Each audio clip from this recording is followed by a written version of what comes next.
What's up, Rockland? I'm your host, Miranda. And I'm Jameson. It's Friday, February 17th, a Silver Plus 8 day. Today's weather is going to be a high of 63 and a low of 36. We'll see some partly sunny weather as we go into break, and we might see some showers later on. Speaking of break, why do we celebrate President's Week? It was originally established as a national holiday in 1885 in recognition of President George Washington. It's now popularly viewed as a day to celebrate all U.S. presidents, both past and present. Today's lunch will be Big Daddy cheese pizza and a chicken filet sandwich with lettuce, pickles, and tomato. Now let's get on with the show.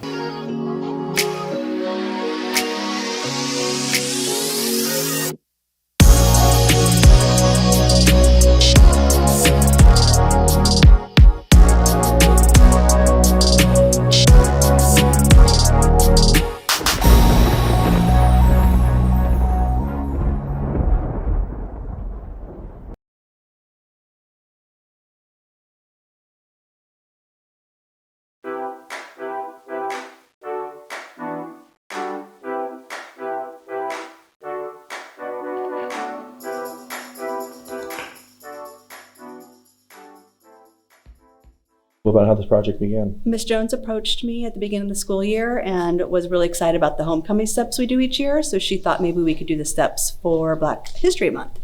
Weather permitting, we instead brainstormed doing murals, and we teamed up the Black Student Union. They drew the sketches, and then the art students in Art 3 took those sketches and then added a historic Black history artist to it.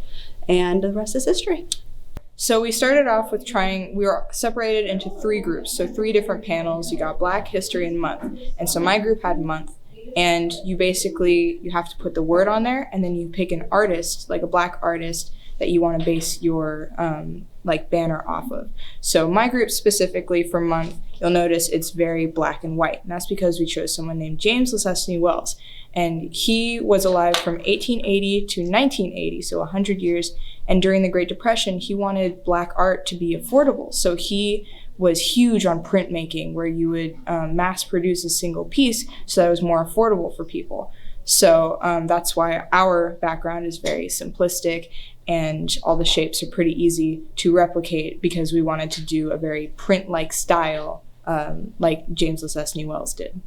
So we decided to do the artist Kehinde Wiley, who is actually currently alive right now and is known to paint the Obama family portraits. He uses a lot of almost wallpaper print-like patterns of like floral and leaves, so we wanted to replicate that in our mural. Yeah, we use like a lot of his like tones he uses in his colors as our background for our mural, and we used a lot of floral. So our artist was Basquiat, and we took key components from his art and then turned it into each individual letter.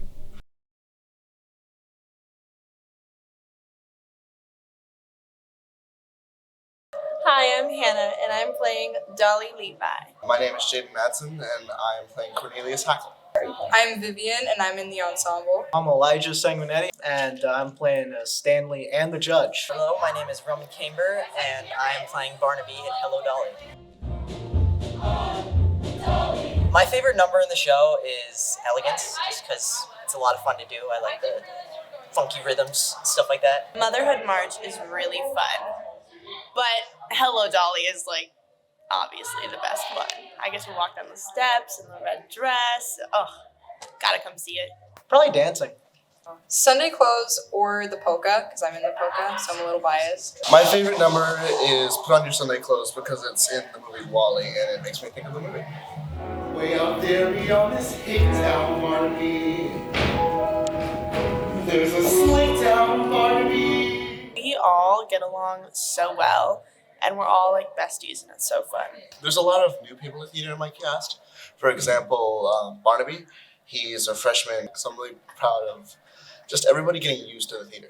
People have been working really hard. I haven't been in a production since my freshman year, but just seeing like a big stage production like this after not having one for a while, it's really cool to see like how everything's coming together pretty smoothly. I feel like we've had a lot of time, but we haven't had a lot of time. At the same time, we've been, everyone's been putting in a lot of work to get the dances down and everything, and I'm really proud of everyone for it. I'm just really glad that everything's coming together so smoothly near the end, because I just feel like now it's starting to seem like an actual production. I have always been a woman who arranges things like furniture and daffodils and life.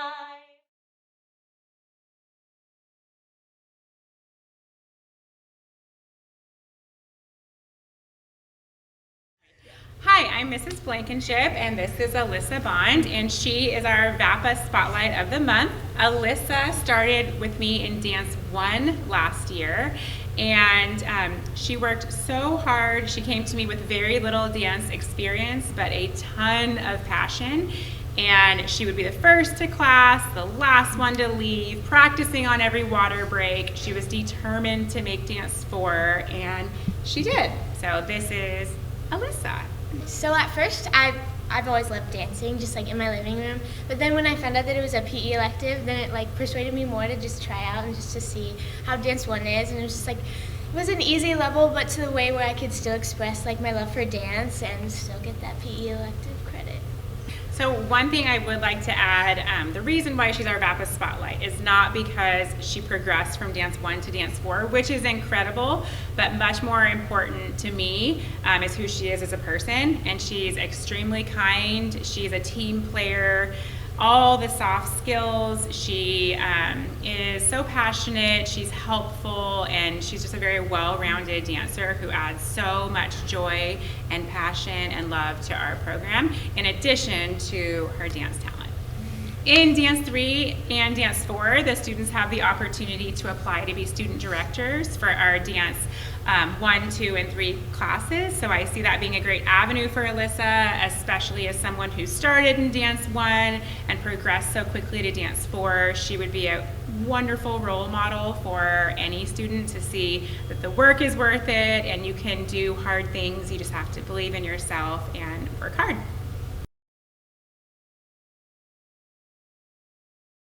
Good morning, Rockland sports fans. We're saying goodbye to winter and entering our spring season. Boys basketball had an overall record of 14-16 and finished their season with a loss to Intercom in playoffs this week. Boys soccer had a record of 3-11 and finished their season with a loss to Jesuit High School this week. Girls basketball had an overall record of 11-17 and finished their season with a loss in a close battle to St. Francis High School in playoffs this week. Girls soccer and some of the wrestlers on our team are at the tail end of their seasons but are on the road to a championship. The athletes that qualified for Masters include Jenna Templeman, Alicia Boyd, Juliette Giomi, Keelan Giomi, Ashlyn Giomi, Keely Frey, Chase Baker, and Caleb Aguiling. Congratulations to all of our winter athletes, coaches, and staff, and best of luck to our remaining athletes. Our entrepreneurship class is developing a software called RHS Scoring Live. Let's take a look at that.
Our spring season is kicking off, and believe it or not, we have 11 sports. Yes, 11. Boys golf, boys tennis, boys volleyball, beach volleyball, track and field, baseball, softball, girls lacrosse, swim, and last but not least, stunt. So get ready, Rockland, because you're going to be seeing a lot of us on your Friday shows to come. Well, that's all for this week. Have a great break, Rockland. And now for your announcements. Campus Life is every Tuesday and Friday in L6. Go join them for pizza and breadsticks and awesome conversation. All are welcome. Want a good way to start off your week? Yoga Club meets every Monday at 8 a.m. in J6. Go join them to relax and practice yoga. ASL Club meets every Tuesday at lunch in room H1. Can't wait to see you there. Applications for Nationals Honor Society are now available in Miss Mitchell's room, K4, and are due back to her room by Friday, February 17th. If you don't know what it is, NHS is an organization that honors the academic and community service-related achievements of students. To join, you must have 150 community service hours logged into Aries. And now to your homeroom heroes on this week's lesson about empathy. Welcome back, Rockland. It's me, Game Boy, and last week we left you with our first game ever. Remember this jar? Wait, where'd they all go? We'll investigate that later. We had you all guess the number of chocolate hearts in this jar, and we have your winners. With some honorable mentions and some super close guesses, we had Miss Knitzer, Miss Parado, and Miss Parker. And in second place with a guess of 59, we have Miss Douglas. Great job, guys. And our winners with the exact amount of 62 is, drumroll please, Mr. Knight's class! Woo! Don't worry, Rockland, we have more games on the way. Stay tuned to the end of the show. Now let's talk about the theme for today's homeroom, empathy. I think I know what empathy is, but there's also sympathy. What's the difference? Good question, Game Boy. You see, sympathy is feelings of pity and sorrow for someone else's misfortune, while empathy is the ability to understand and share the feelings of another. I think I got it, but I learned best from YouTube. Got a video for me? You bet I do.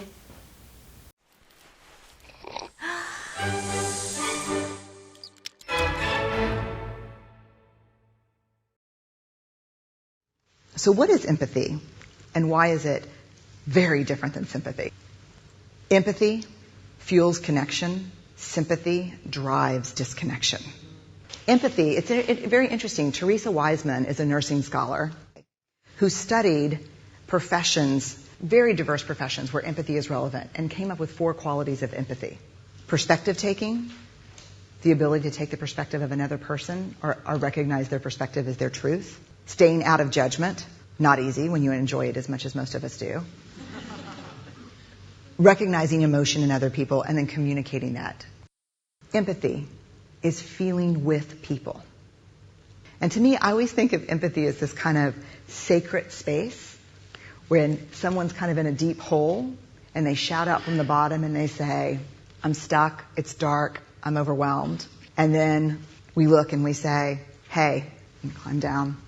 I know what it's like down here, and you're not alone. Sympathy is, ooh, it's bad, no, you want a sandwich? Empathy is a choice, and it's a vulnerable choice, because in order to connect with you, I have to connect with something in myself that knows that feeling.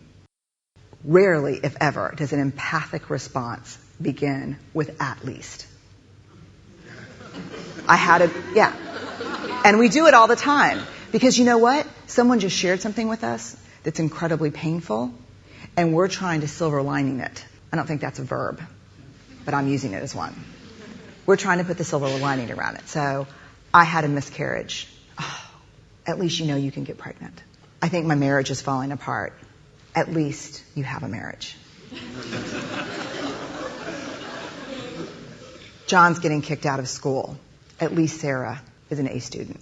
But one of the things we do sometimes in the face of very difficult conversations is we try to make things better. If I share something with you that's very difficult, I'd rather you say, I don't even know what to say right now, I'm just so glad you told me. Because the truth is, rarely can a response make something better. What makes something better is connection.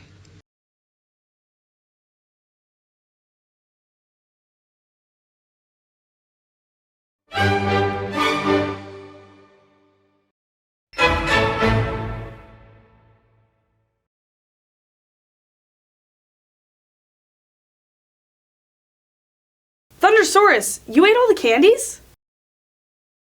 You didn't eat them? Hold on, you're not Thundersaurus. So who are you?